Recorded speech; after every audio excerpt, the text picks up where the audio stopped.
Ok, la palabra presidir la encontramos, hermano, en Romanos capítulo número 12 y versículo número 8. El apóstol Pablo habla de esta palabra como un don congregacional. La palabra griega que hace referencia a este don es la palabra proistemi, que significa gobernar, mantener, con la idea de estar de pie ante o de conducir. También esta palabra proistemi se traduce comúnmente como buenas obras. De hecho, si usted busca, ¿verdad?, la frase buenas obras en la Biblia, en una concordancia, usted va a encontrar, ¿verdad?, que esta frase viene en varias ocasiones en el Nuevo Testamento, como un llamado también al cual todo cristiano, hermanos, pues tenemos que cumplir en nuestras vidas. Pero ahorita vamos a ir para allá. Estamos tratando de explicar entonces que la palabra presidir, en un sentido general, consiste en la acción de mantenerse en pie para gobernar, realizando buenas obras. Decíamos que ¿cuál será la relación que tienen las buenas obras con la acción de gobernar? A ver, piénselo, medite. ¿Qué tiene que ver una cosa con la otra? Si ya en un sentido el presidir estamos entendiendo que no es fácil, por eso es la acción de mantenerse, porque la acción de permanecer ante una responsabilidad, en este caso en la iglesia, no es, hermano, nada fácil. Ya el presidir es complicado. Entonces, ¿qué relación tendrá con ello el llevar a cabo buenas obras? ¿En qué consistirá esto? ¿Qué relación tendrá una cosa con la otra? ¿Qué es, hermano, lo que Dios quiere hablar a nuestras vidas?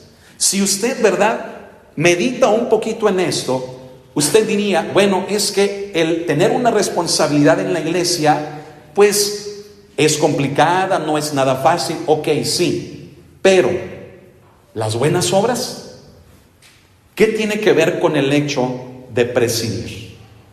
Ahora, vamos a continuar y vamos a descubrir, hermano, algo bien importante que cuadra perfectamente, hermanos, en la palabra de Dios. Mire, la frase con solicitud, es decir, Pablo dice que el que preside lo haga ¿de qué manera? Lo haga con solicitud.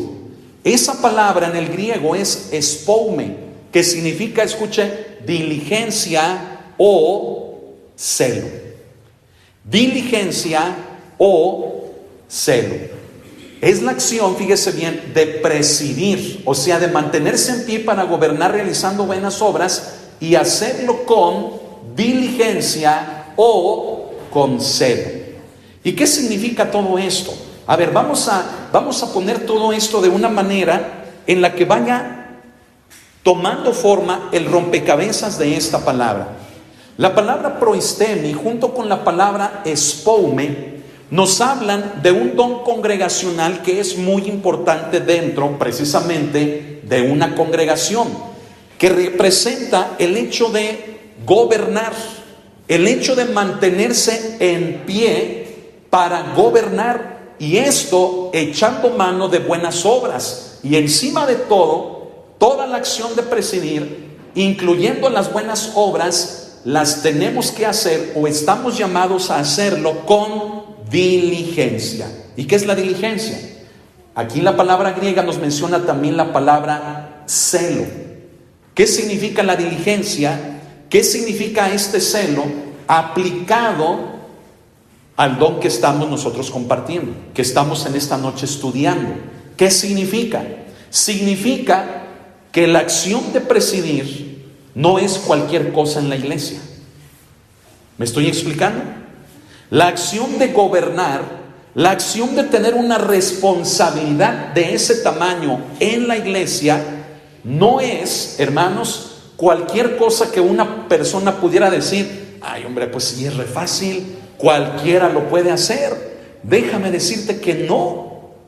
Hay que tener un llamado para eso, y aún más, no solamente un llamado, sino también un don, hermanos, para precisamente cuando lo realices con diligencia cuando lo realices con celo, escucha esto, va a ser esa diligencia, va a ser esa dedicación a ese don, a ese llamado, lo que va a hacer que permanezcas en pie a pesar de lo difícil que resulte el presidir, el gobernar, el dirigir. En otras palabras, el llevar a cabo una responsabilidad o liderazgo dentro de la iglesia.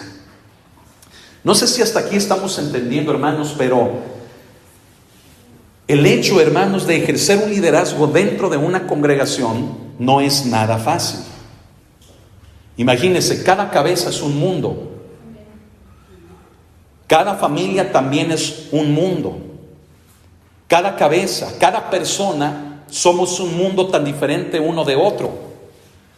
Y entonces quien se para adelante para llevar a cabo, conforme a un llamado y conforme a una habilidad espiritual, a través de un don como este, escuche, no va a ser nada fácil, va a ser criticado, no va a ser del gusto de todos.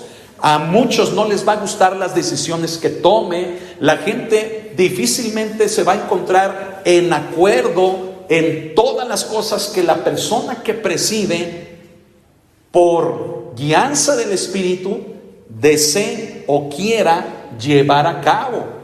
Y entonces, por causa de eso, por causa, hermanos, de la complicación del factor humano dentro de una congregación, resulta complicadísimo el hecho de ejercer un liderazgo. ¿Sabe? Esto me hace recordar, ¿verdad?, lo que leímos hace poquito, hace unos días, la experiencia de Moisés. Ahorita estamos en el libro del Levítico, ¿verdad?, leyendo todas las ordenanzas, todos los mandamientos, todas las leyes. Pero hace unos 2 o 3 días leíamos cómo el pueblo de Dios, ¿verdad?, cuando sale de Egipto, pues sale acompañado también de muchas personas que no pertenecían a ellos como nación o como pueblo de Dios.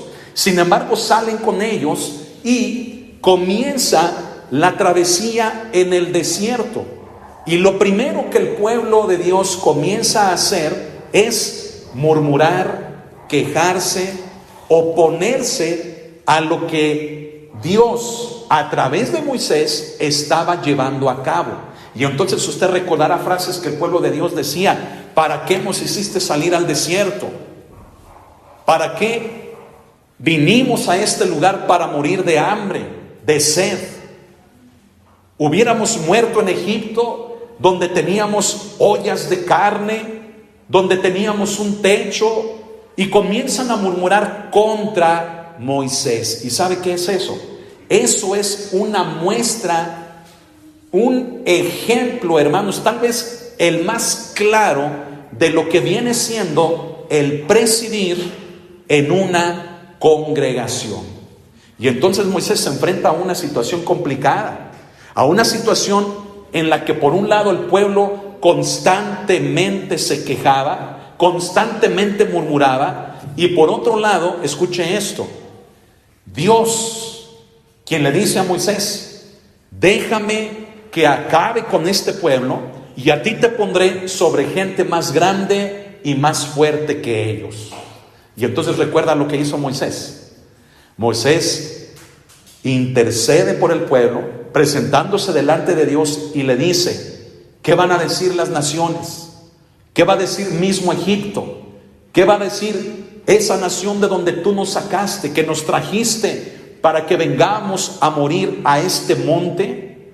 Y entonces Moisés intercede y comienza a aplacar la ira de Dios, quien toma una directiva diferente y entonces prolonga su misericordia para con ese pueblo, que después mismo Dios le dice a Moisés, ¿verdad?, le dice: tu pueblo te habla, ¿los escuchas? Así como en un sentido, hermanos, de indignación por causa de que era constante queja, constante murmuración, nunca estaban contentos con lo que Dios estaba haciendo. ¿Y saben quién caía todo esto? En Moisés.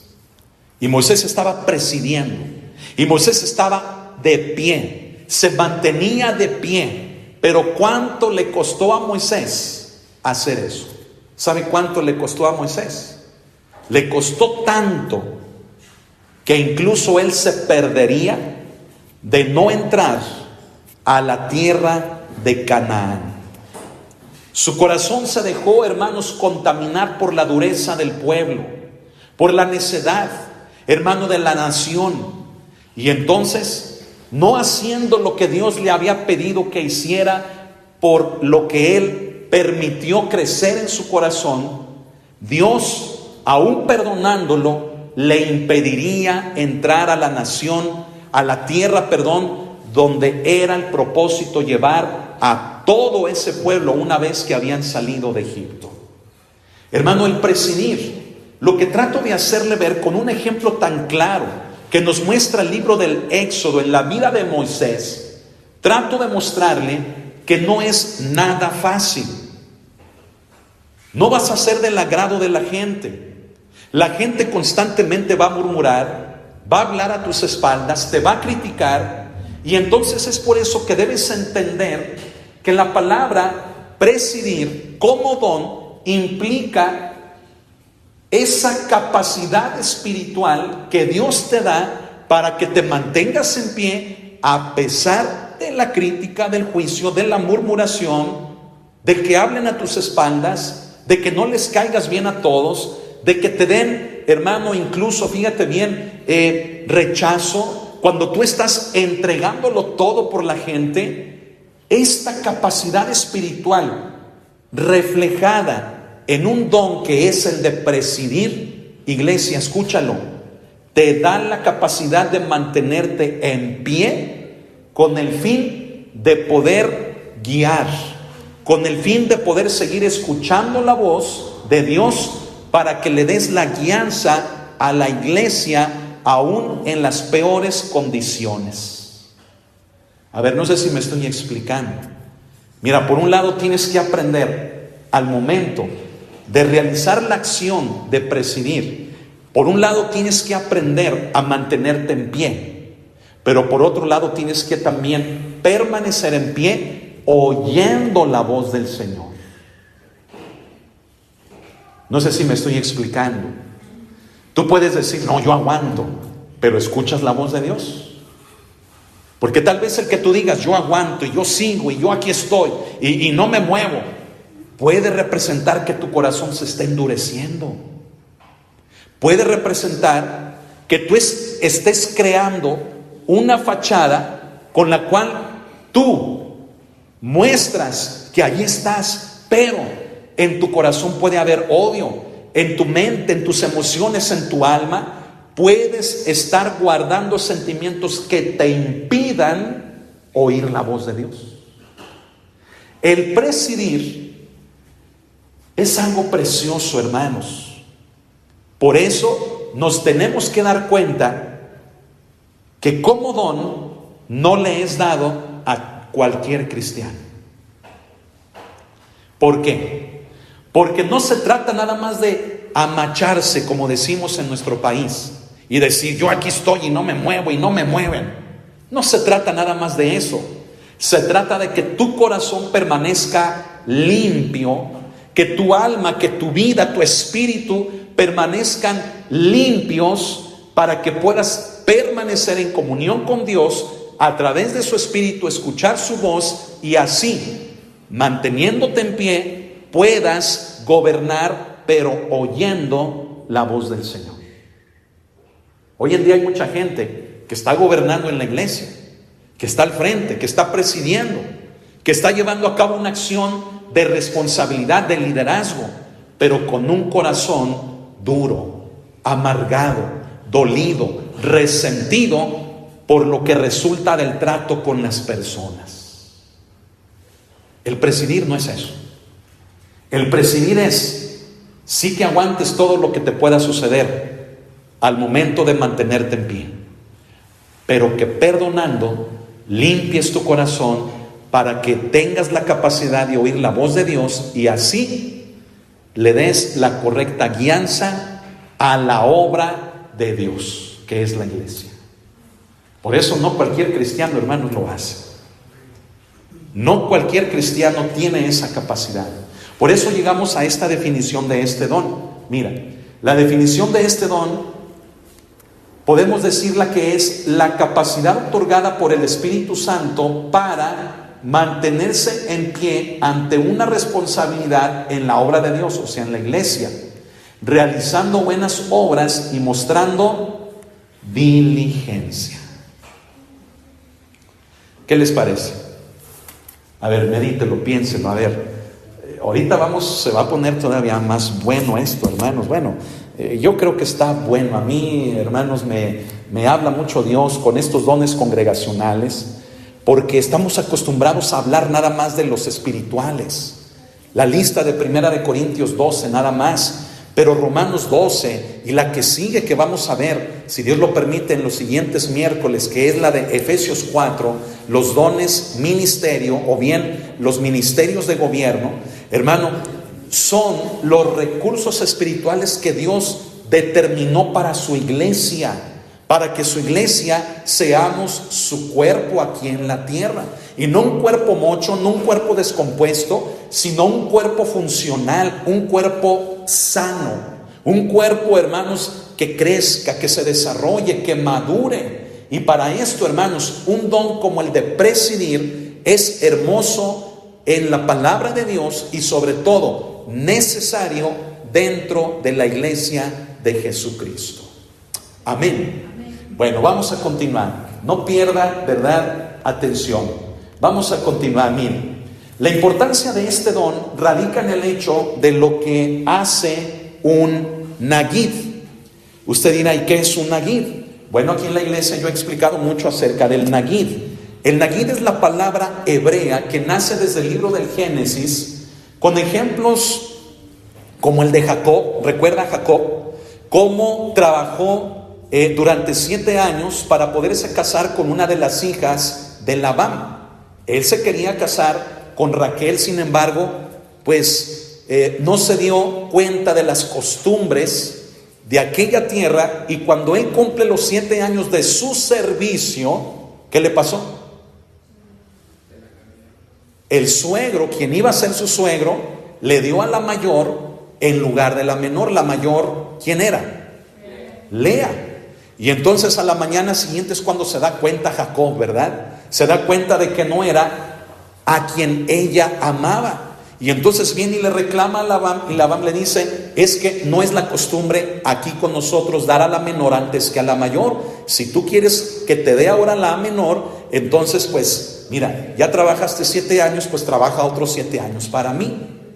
Y entonces Jacob se compromete a trabajarle durante otros 7 años y termina la semana, ¿verdad?, de bodas con Lea, y al final de ese tiempo, de esa semana, le entrega por mujer a quien ella amaba, pero con el compromiso de que tendría que trabajar durante otros 7 años.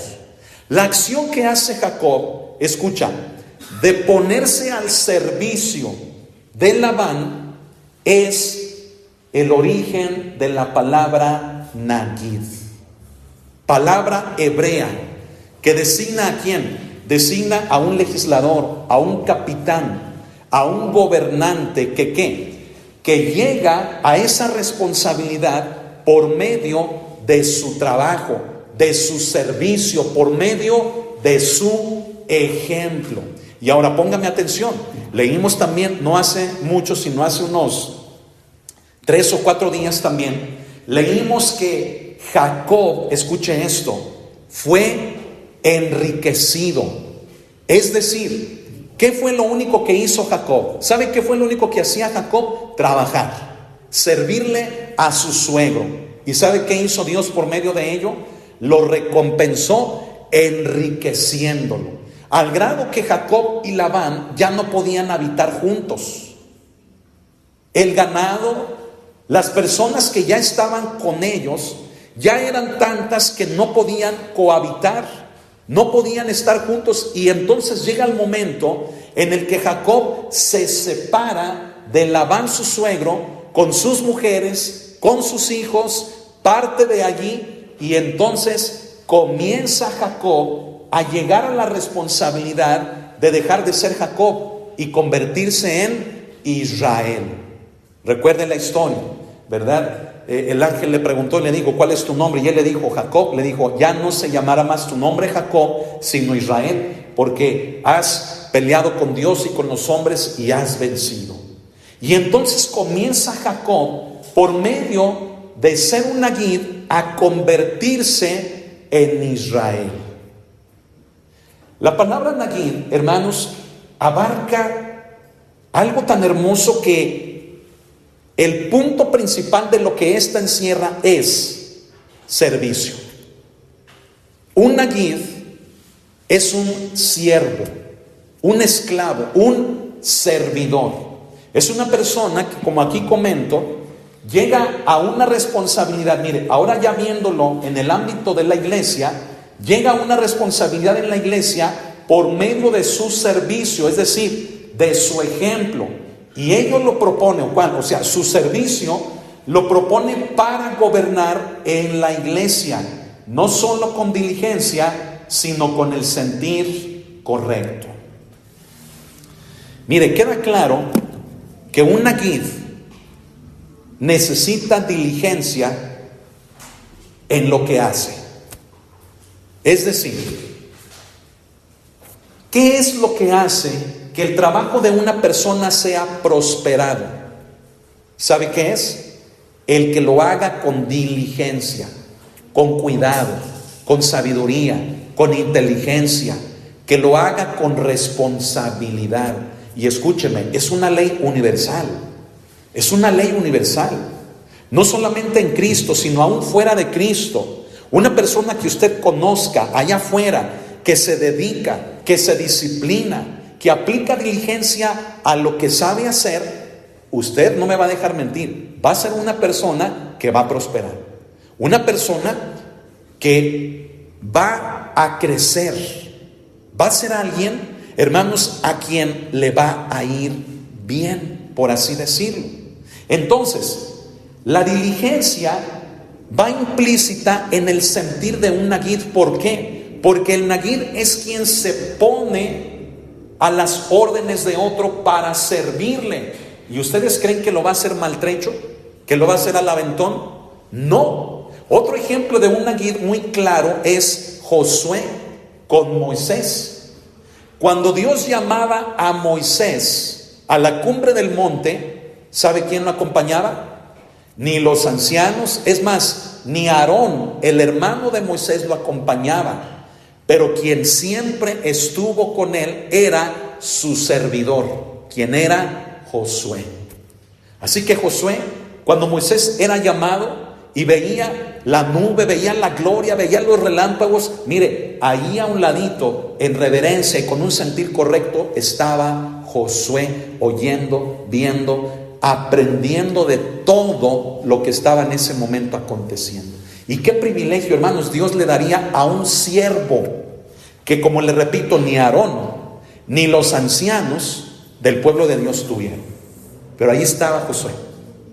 Por eso, cuando Moisés llega a la edad en la que él tendría que morir, el sucesor más indicado sería quien había estado con él sirviéndole en todo momento. ¿Quién era? Josué.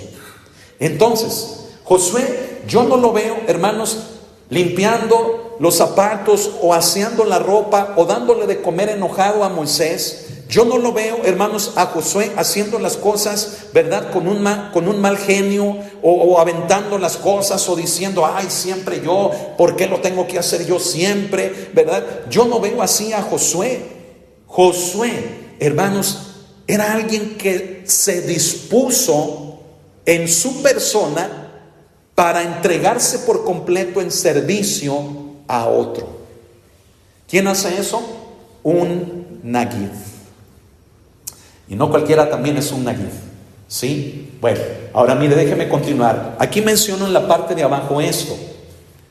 El apóstol Pablo, en las pastorales, es decir, en las cartas que le escribe a Timoteo y a Tito, menciona la relación de las buenas obras con la responsabilidad en la iglesia. Amén. Bueno, Algo antes de continuar que nos debe de quedar muy claro es el hecho de que la diligencia en un siervo, en un servidor, lo propone para una responsabilidad.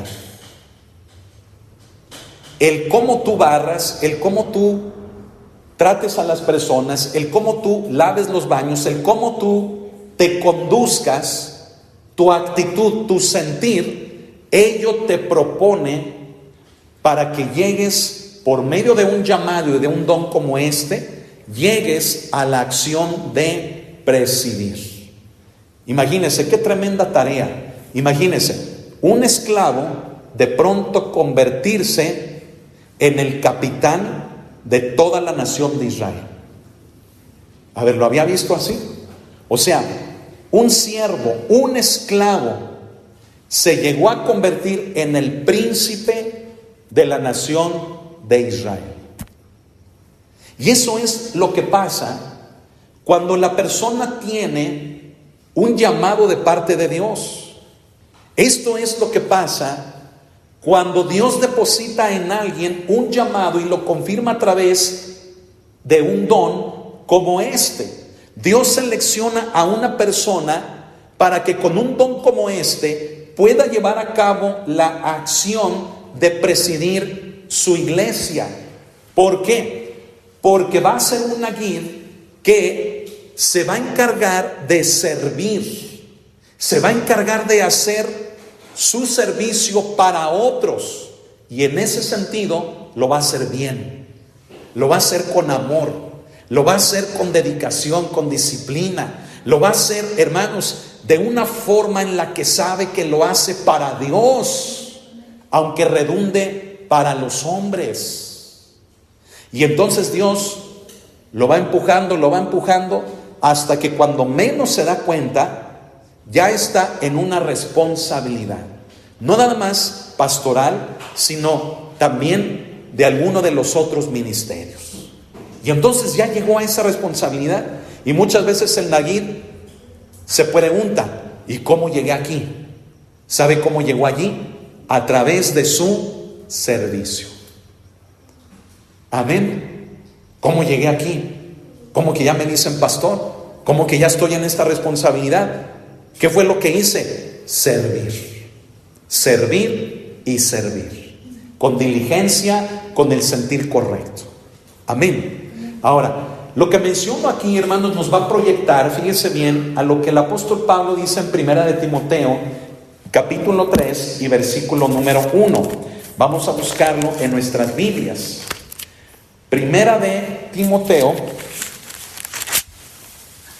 capítulo 3 y versículo número 1, donde dice así: palabra fiel, si alguno anhela obispado, dice Pablo, buena obra desea.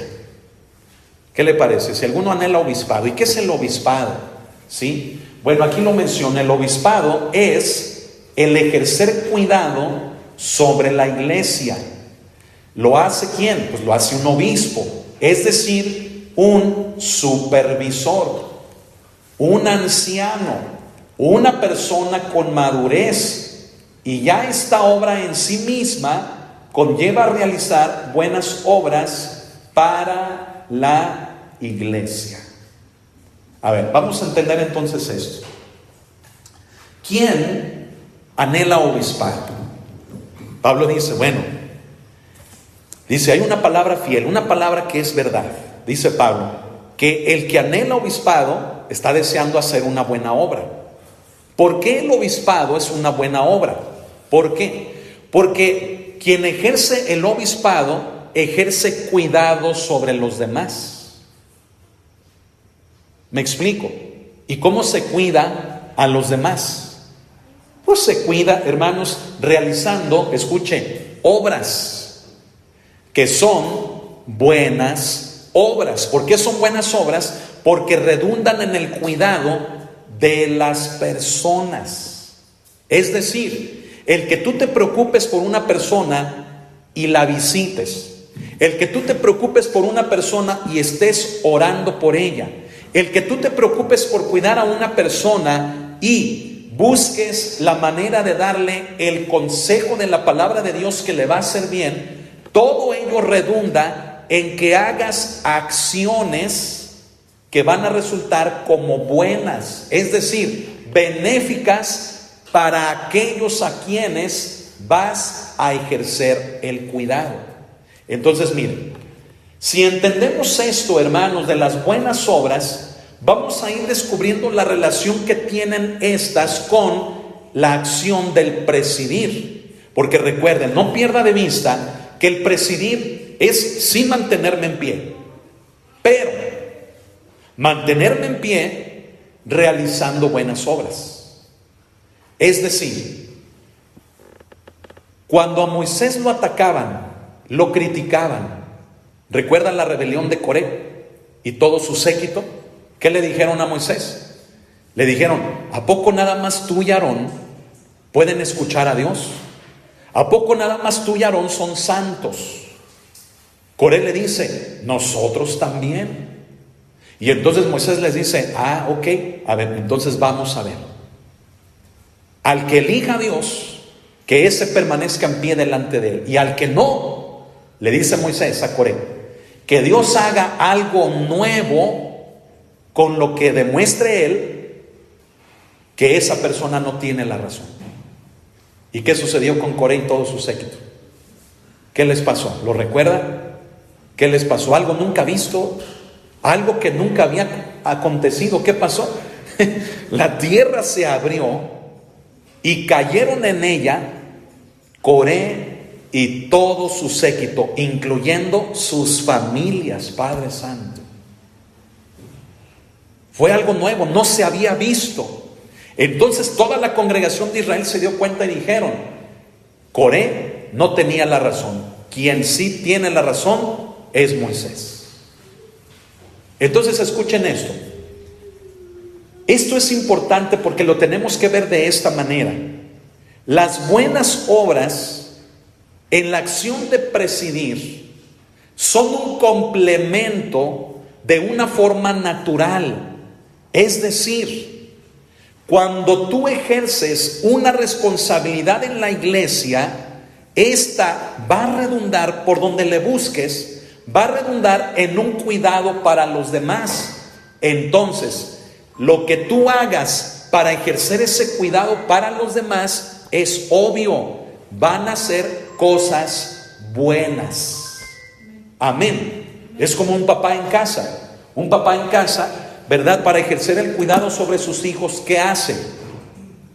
¿Qué hace un papá? Pues se pone a trabajar, ¿verdad? Busca trabajo, busca empleo, por medio del cual él pueda proveer para los suyos, por ejemplo.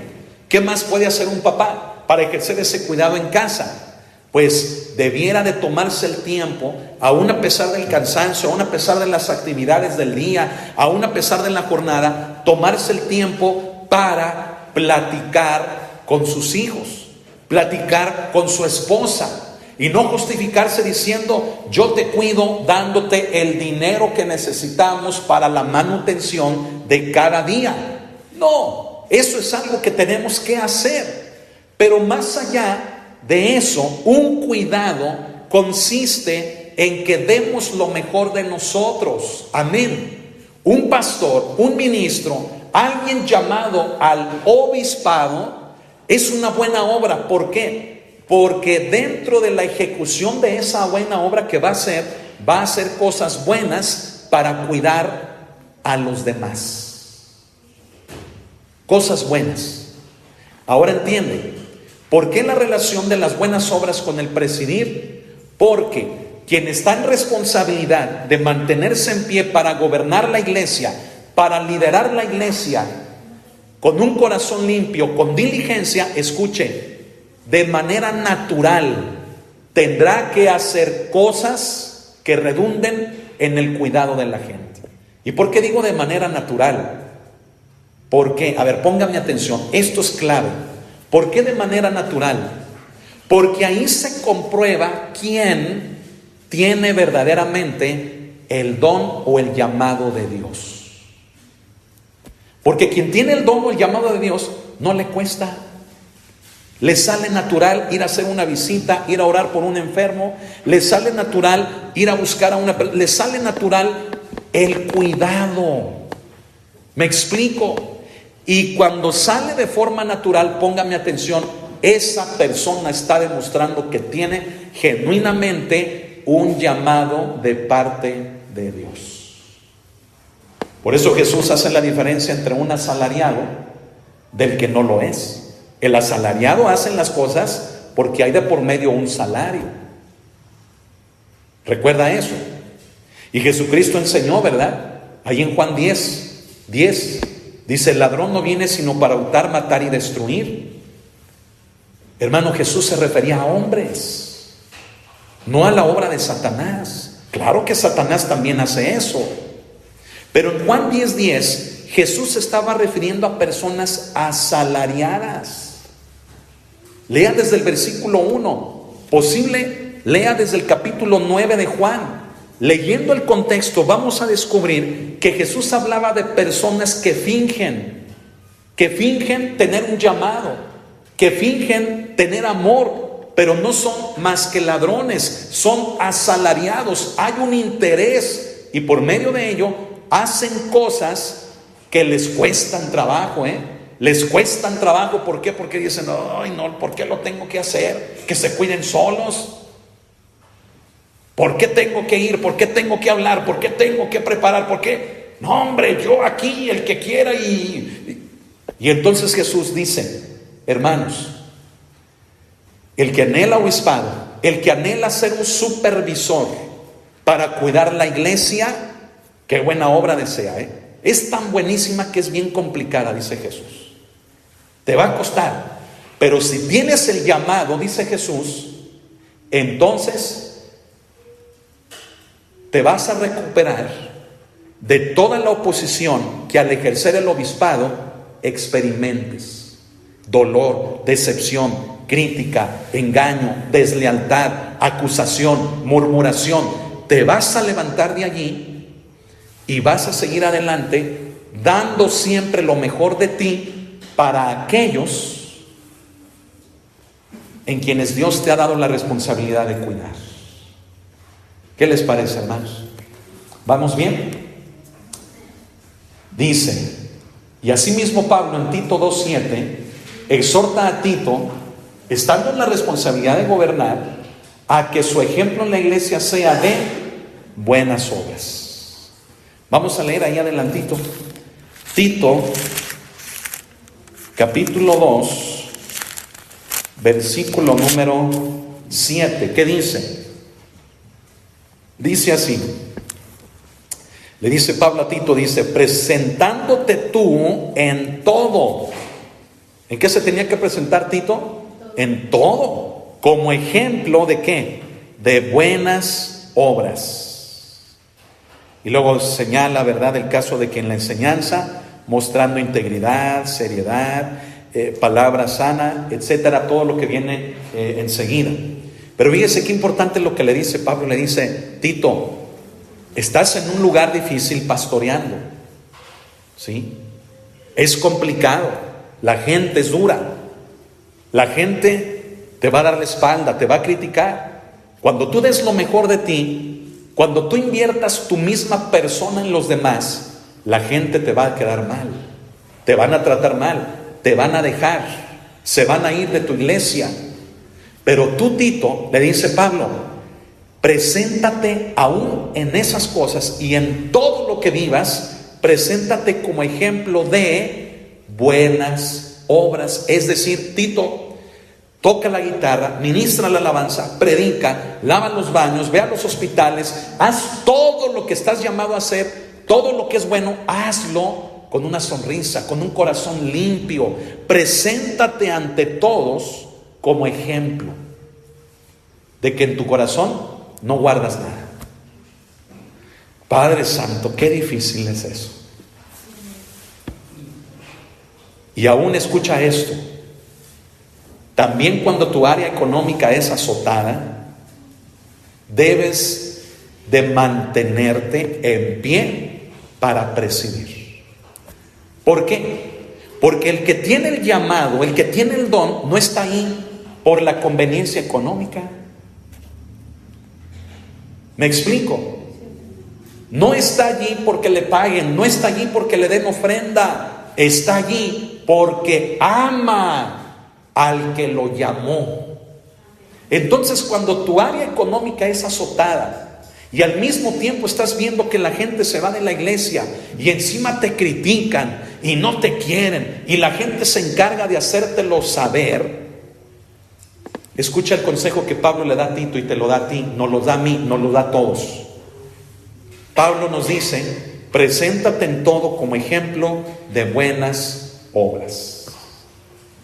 ¿Qué les parece, hermanos? ¿Cómo ven? ¿Le seguimos o nos rajamos? No, hay que le siga a otro, ¿verdad? No, esto está difícil, ¿no?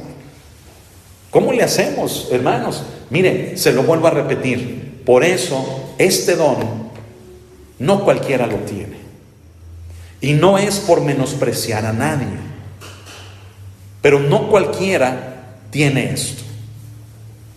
He conocido muchos pastores que incluso me preguntan, Pastor Israel, ¿usted cree que yo soy pastor? Y yo me quedo así, ya tienes 10 años pastoreando y apenas me lo preguntas. ¿Sabe por qué a veces viene la duda? Por las cosas que se viven al momento de presidir. ¿Me explico, hermanos? Entonces, estamos hablando de un don que nos pone de frente a una responsabilidad y que nos tiene que hacer ver si tengo lo que se requiere para esta acción de presidir. ¿Qué les parece? Amén. Mire, conocí a un pastor ahí en el hospital que me decía que él estaba bien feliz ahí en el hospital. Le digo: hermano, pero lo picotean cada rato y que ahora ya le hacen esto y que lo llevan al quirófano y el otro. Me dice: no le hace, pastor. Dice: yo estoy feliz aquí. Dice: y no quiero salir porque saliendo ya sé la que me espera. Y como que él veía el estar ahí, hermanos, en el hospital como el coche que entra al área de los pits, ¿verdad?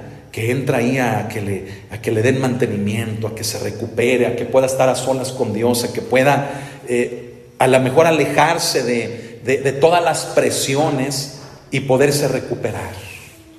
Y entonces yo oraba con él, lo iba y lo visitaba ahí en el tercer piso, ¿verdad? Me acercaba con él y le leía la palabra, me sentaba un momento ahí con él, le compartía experiencias él también, y el Señor lo iba fortaleciendo. Amén. ¿Por qué, hermanos? Porque esta acción no es fácil. No es fácil. Pero insisto, hermanos, insisto en que las buenas obras vienen de una forma natural. Pastor, ¿por qué hace tanto? ¿O por qué un pastor hace esto? ¿O por qué se preocupa? ¿O por qué ora? ¿O por qué va? ¿O por qué? Porque le sale natural, porque tiene el don, tiene el llamado en su vida. Amén. Él deseó la responsabilidad de cuidar, y entonces Dios, hermanos, lo respalda. Y ahora, escuche bien, ya vimos por un lado que las buenas obras, ¿qué? Las buenas obras salen de forma natural, ¿verdad? Quien tiene el llamado le sale natural. Pero ahora escuche esto: para quien tiene el llamado y las obras le salen de forma natural, escuche esto: las buenas obras son esa gasolina que también lo va a ayudar a permanecer constante en su llamado. Amén. Miren, si alguien aquí me preguntara: pastor, ¿usted por qué va todos los días al hospital? En mi caso, pongo como ejemplo, si usted me preguntara: ¿por qué lo haces, Israel? ¿Por qué? ¿Por qué vas? ¿Te pagan? ¿O qué ganas allá adentro? ¿Ya estás en la nómina del hospital o qué? Fuera bueno. No. De hecho, varias personas sí me preguntan ahí en el hospital: pastor, ¿y usted por qué hace todo esto? Y sabe, mi respuesta ha llegado a ser la siguiente: Mi respuesta ha llegado a ser, ¿por qué? ¿Por qué lo hago? Porque lo necesito. Porque en medio a veces de tanta crisis, de tanto problema, de tanta presión, el hacer lo que Dios pone en nuestras vidas de una forma natural se convierte en una motivación, se convierte en lo que Pablo le dice a Timoteo: Timoteo, echa mano de la vida eterna. Se convierte en un aliciente, se convierte en un empuje para mi vida, al grado que se convierte en una necesidad, porque a través de ello experimento, hermanos, la gloria, la gracia, la presencia de Dios. Y es lo que en ocasiones nos saca un poco, mire, de tantas presiones, de tantos problemas, de dentro, de fuera, de aquí, de allá, inconformidades, quejas, murmuraciones, crisis, desde todo. El hacer las buenas obras desde un punto de vista natural, hermanos, se convierte en una fuerza imparable, que cuando experimentas la presencia de Dios dices: no puedo dejarlo de hacer, porque esto me hace experimentar su presencia en mi vida. No sé si me estoy explicando. No es que te conviertas en un adicto al servicio, donde, escucha, el adicto al servicio deja de orar, deja de leer la Biblia.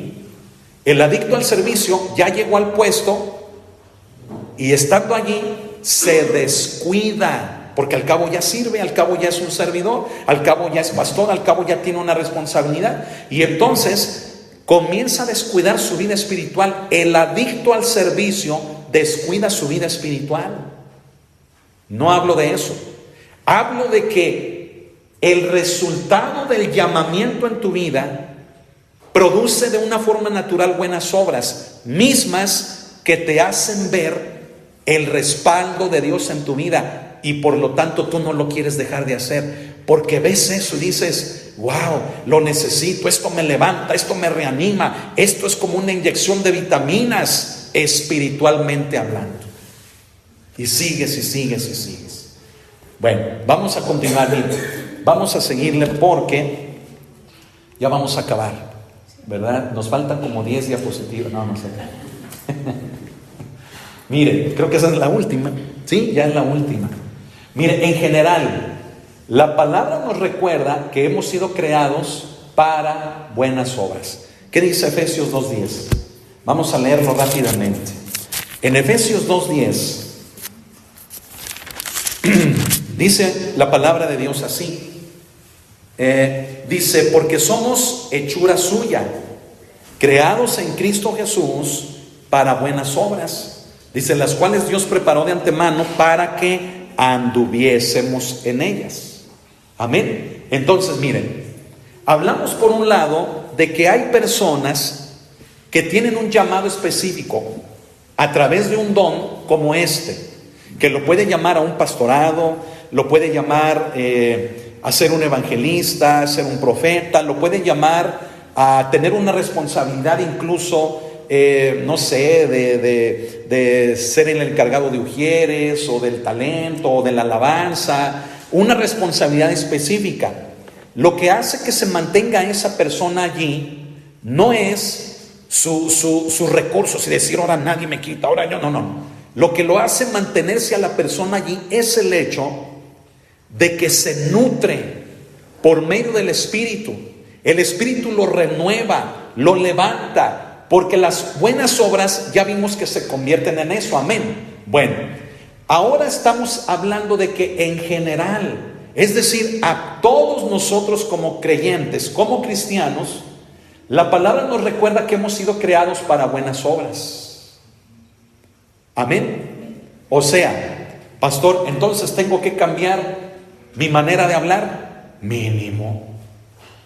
O sea, sí.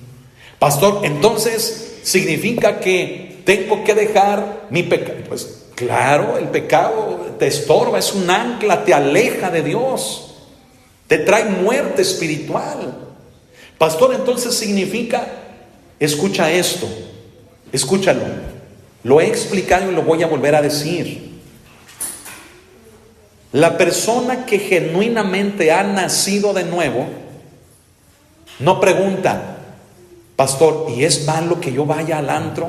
¿O es malo que yo haga esto? ¿O es malo que yo hable así? ¿O es malo que yo siento esto? El que es verdaderamente nacido de nuevo, el Espíritu Santo le dice: el que tú vayas allá, el que hables así, el que sientas o guardes tal cosa en tu corazón, no está bien. Entonces, ¿qué quiere decir? Que cuando en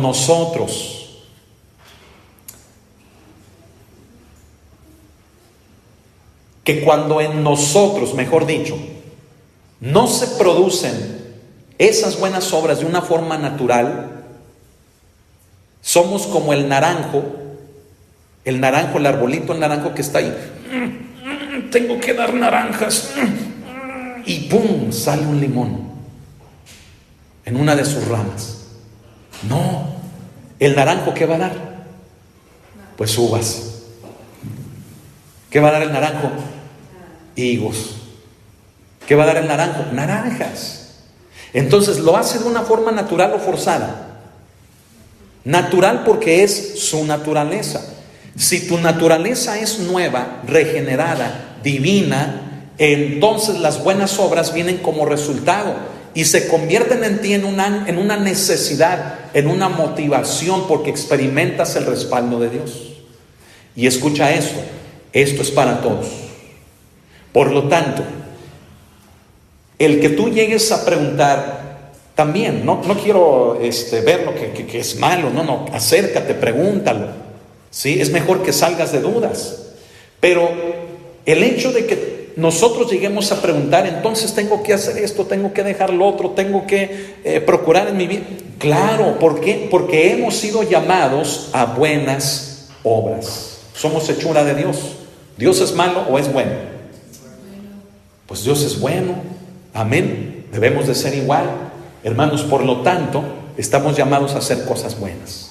Si lo que tú estás haciendo no es bueno, ¿te das cuenta? Va contra tu naturaleza. ¿Sí? ¿Y qué es bueno? A ver, ¿qué es bueno? A ver, pues bueno es, por ejemplo, no sé, que te lleves bien con los demás. ¿A quién no puedes ver en tu vida? No, pues que a la suegra, ¿verdad? ¿A quién no puedes ver bien en tu vida? O sea, una buena obra es que te lleves bien con las personas que te rodean. Ahora pregúntate, ¿me estoy llevando bien con las personas que me rodean? Si la respuesta es no, entonces hay un problema espiritual, hay un problema allí. Seguramente es que no estás limpiando tu corazón no está limpio. Eres creyente, sí, pero tu corazón ha guardado rencor, tu corazón ha guardado envidia, celos, ha guardado contienda. Y por causa de eso no puedes llevarte bien ni con tus familiares. ¿Me estoy explicando? ¿Qué otra cosa es una buena obra? Trabajar, gloria a Dios. ¿Qué otra cosa es hacer una buena obra? Hermano, hay un montón de cosas. Es decir, todo lo que es agradable, todo lo que es puro, todo lo que es de buen nombre. Pablo dice, en esto pensad. O sea, tenlo presente en tu vida para que eso sea lo que hagas. Entonces, las buenas obras es algo a lo que hemos estado llamados. Miren, que seamos un pueblo celoso de buenas obras, como en Tito 2:14 y 3:8. Pablo le dice a Tito, igual en esta carta, que tenemos que ser una iglesia, un pueblo, hermanos, que estemos, miren, con esa necesidad de hacer las cosas buenas. ¿Escuchó lo que dije? Necesidad de hacer lo que a Dios le agrada. Miren, en Tito 2:8 dice, palabra sana e irreprochable, de modo que el adversario se avergüence y no tenga nada malo que decir de vosotros. ¿Sí? Ok. Noten lo que el apóstol Pablo le dice a este siervo de Dios. Dice que el enemigo no tenga nada malo que decir de nosotros. Ahora, lea el 14. En el verso 14 dice, quien se dio a sí mismo por nosotros para redimirnos de toda iniquidad y purificar para sí un pueblo propio y celoso de buenas obras. Fíjese, debemos de ser un pueblo celoso de buenas obras. ¿Por qué? ¿Por qué? ¿Por qué? ¿Por qué? Nada más porque el pastor dice, no, ni siquiera yo lo estoy diciendo. La palabra nos lo está enseñando y diciendo. Pero, ¿por qué tengo que ser alguien que procure las buenas obras? ¿Por qué? Hermanos, porque hubo otro a quien le costó redimirnos de nuestra maldad. ¿Me estoy explicando? O sea, ¿por qué yo debo de dejar de mentir, de dejar de hacer lo malo? ¿Por qué? Y hacer lo bueno. ¿Por qué? Porque me tiene que caer el 20 de que hubo otra persona a quien le costó su vida, literal, le costó su vida perdonar mis pecados. Entonces, si eso no es suficiente, ya no hay más. El autor a los Hebreos dice, pues, ¿acaso otra vez el Hijo de Dios va a venir y volverse a entregar? Dice, no. Dice, cuidado de aquel que pisoteare la sangre del Cordero, la sangre que nos redimió, que nos lavó. Dice, horrenda cosa es caer en manos de un Dios vivo. Entonces, cuando tú vayas a hacer algo malo, detente y di, eso ya lo tengo que dejar de hacer. ¿Por qué? Pues porque a Jesús le costó su vida en la cruz. Su carne fue partida, su sangre fue derramada, entregó todo por mí. Para que yo siga haciendo esto, me detengo y cambio mi proceder. Eso nos debe de ayudar, hermanos, para que nos caiga el 20 de decir, ya tengo que dejar de hacer esto, algo que no le agrada a Dios. Amén. Bueno, en el 3:8, ahí mismo en Tito, dice, palabra fiel es esta.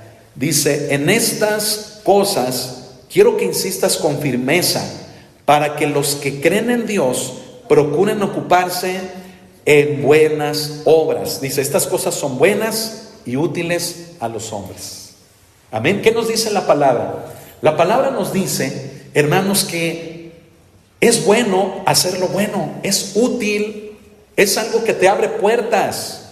Mira, el que le ayudes a una persona a puchar su carro que se le quedó, tú no sabes a quién le estás haciendo ese favor, y a lo mejor más adelante te lo encuentras en un trámite que tú necesitas y se acuerde de ti y te diga, me acuerdo de usted, usted es el que se bajó de su coche, dejó lo que estaba haciendo y me ayudó. A ver, ¿qué necesita? Y ándale, te ayuda y facilita lo que tú ibas a hacer. Por eso la palabra de Dios dice, hermanos, que estas cosas son buenas y útiles a los hombres. Y dice que los que creemos en Dios, dice, procuren ocuparse en buenas obras. Amén. ¿Cómo una persona que dice creer en Dios va a terminar haciendo algo malo?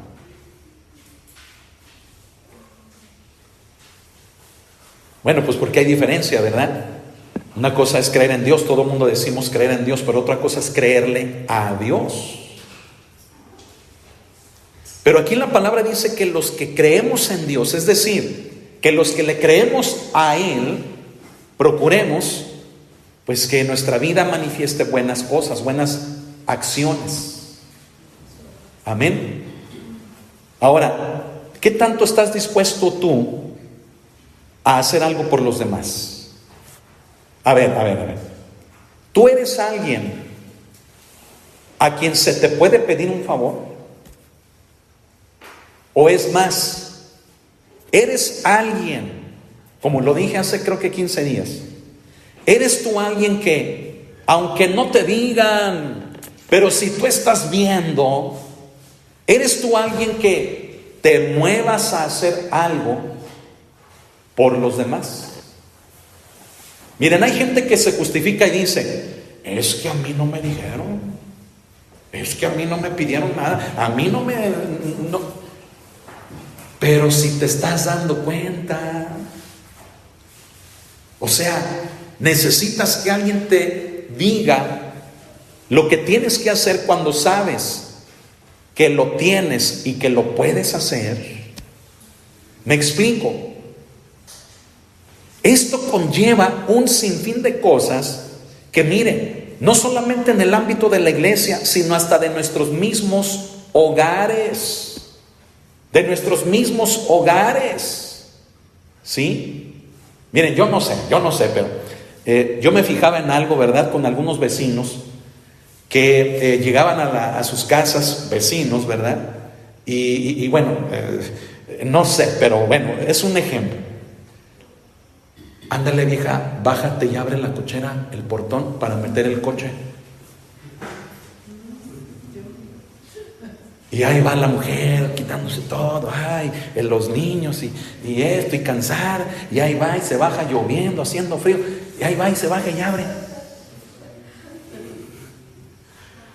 Híjole. Y me acuerdo que yo un día le dije a mi esposa, ¿verdad? Le dije, bájate ya, no te creas, ¿no?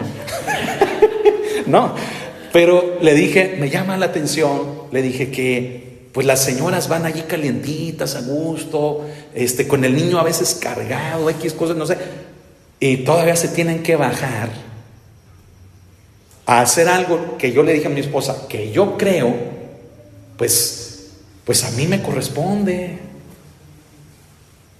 ¿Qué tal que hay un perro ahí, o que pasa una persona, alguien o simplemente le da un aire a tu esposa? Cuídala. Ay, ¿verdad?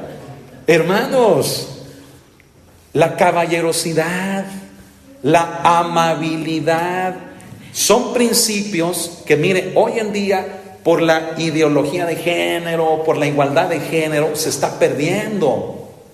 Los hombres ya estamos dejando de ser caballeros, pero ¿sabes qué es la caballerosidad? Es una buena obra.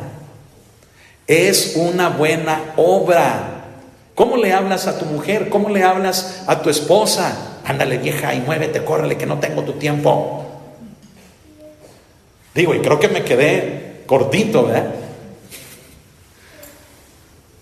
Estamos perdiendo lo que dice aquí. Lo que dice aquí en Tito 3:14, que estas cosas son buenas y útiles a los hombres. ¿Sí? Mire, yo ahí en el hospital, ya le he dicho, saludo a todos. Paso por todas las salas de consultas que están así. Hay más o menos como unas 100 gentes en cada área de consultas. Y a todas paso saludándolos. Dios los bendiga, ¿cómo están? Soy el pastor Israel.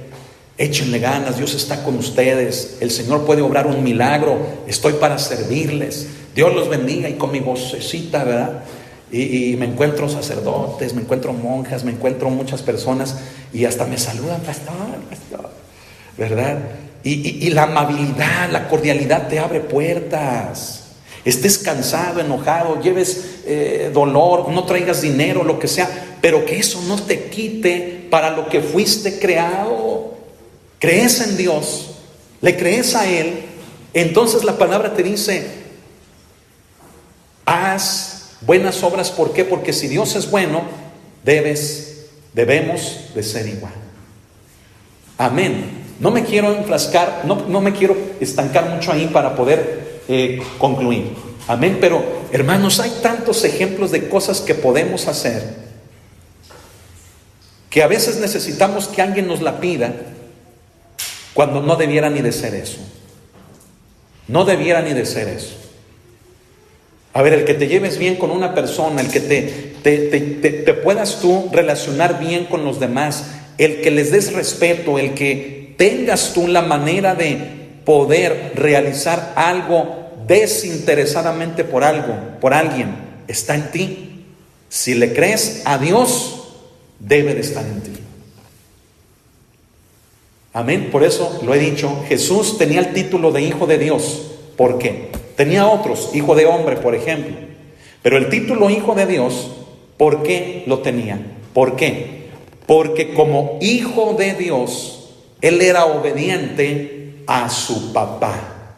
Por eso Él era Hijo de Dios. Y nosotros decimos muy fácil que somos hijos de Dios. La pregunta es, ¿Representa el que lo digamos, el que le obedecemos? Ay, ay, ay. Meditemos en ello, ahí se los dejo de tarea. Amén. Hebreos 10:24 dice, se nos presenta como un mandamiento que hay que cumplir. Ahí adelantito, mira, ahí estamos. Hebreos 10:24, ya para terminar, nos dice así la palabra de Dios.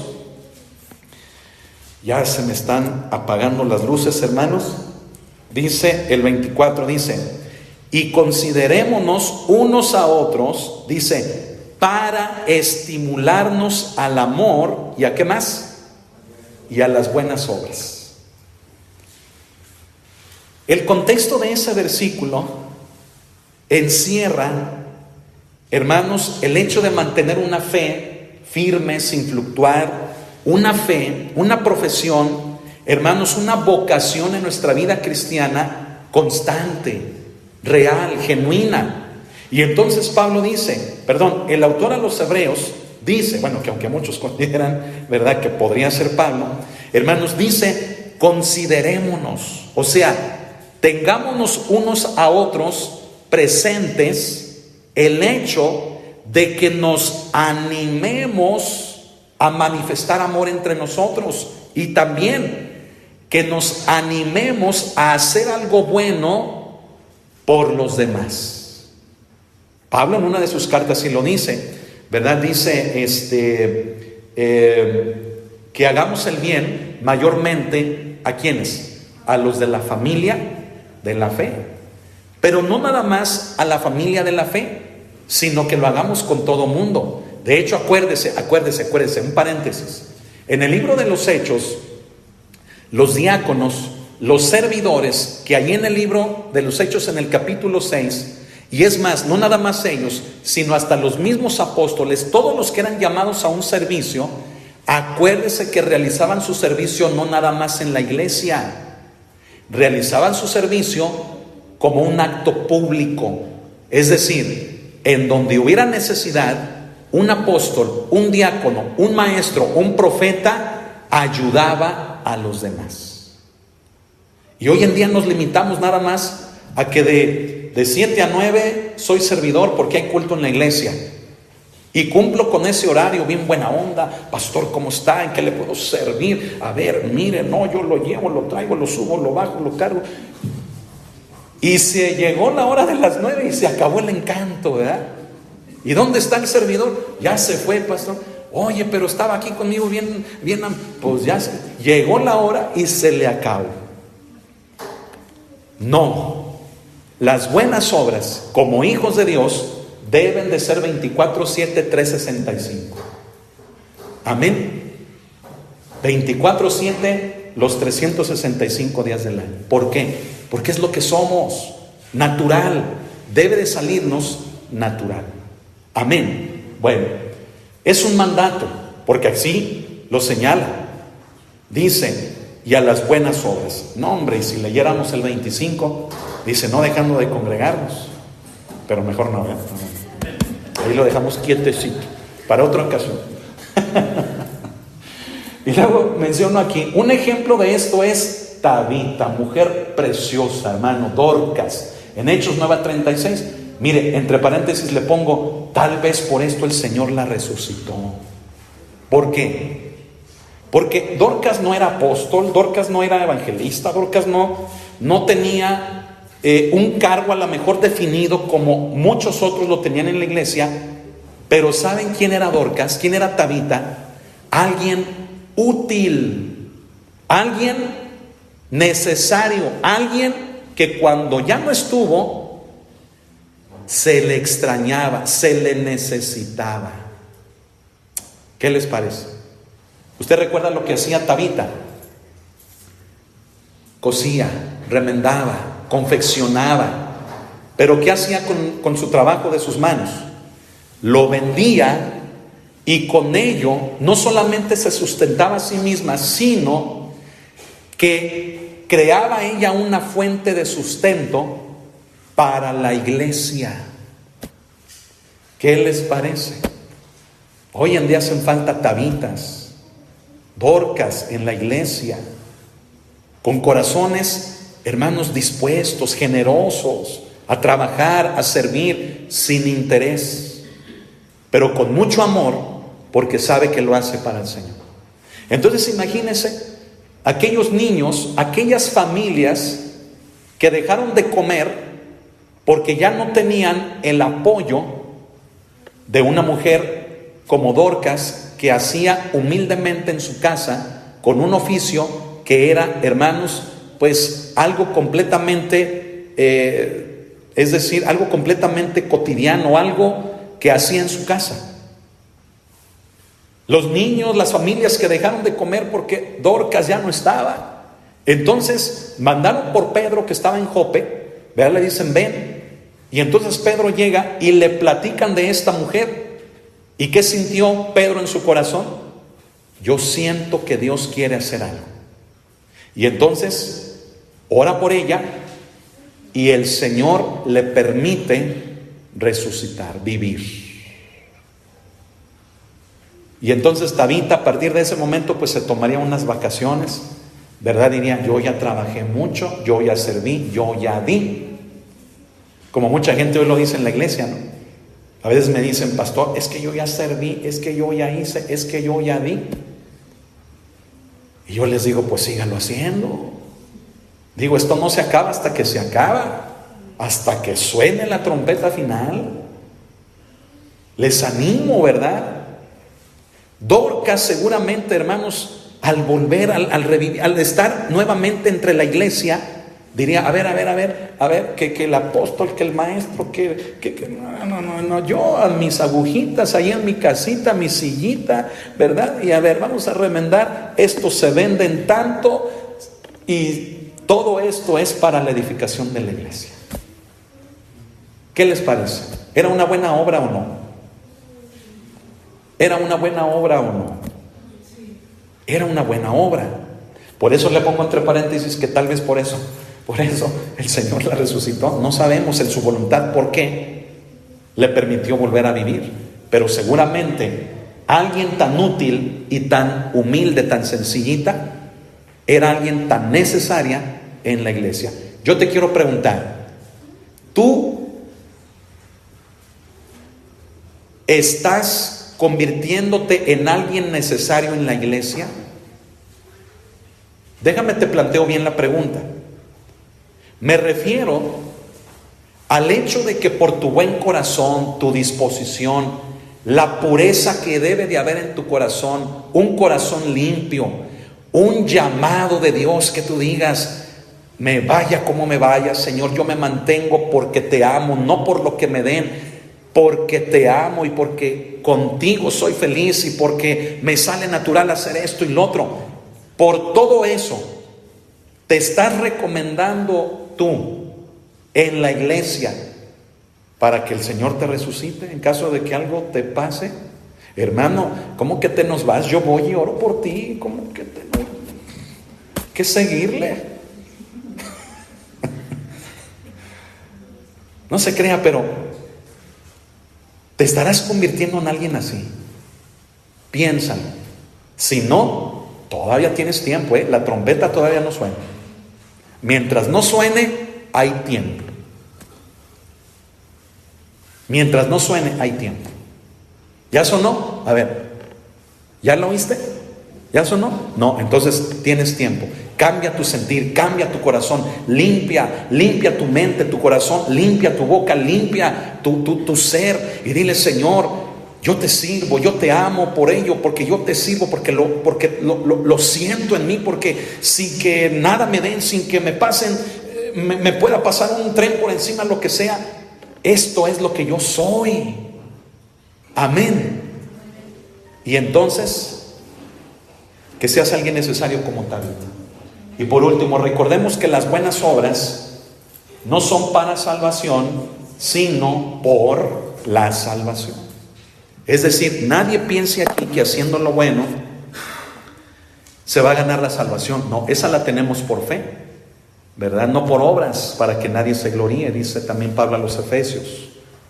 Es por la salvación, no para la salvación. Amén. Vamos a terminar, vamos a ponernos de pie, vamos a darle gracias a Dios. por la palabra. Dejemos que la palabra de Dios produzca fruto en nuestras vidas. Amén. Me da mucho gusto que nos acompañen, hermanos, que Dios les bendiga. Y también por aquí nos da mucho gusto que estés con nosotros. Que Dios les bendiga. Vamos a ponernos de pie, vamos a darle gracias a Dios. Medite en todo esto.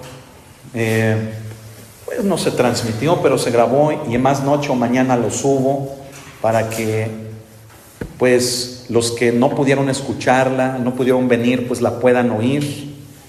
Una enseñanza que considero, hermanos, que es muy importante. No sé usted, pero creo que esto es lo que le da, mire, un sentir bonito a la obra de Dios.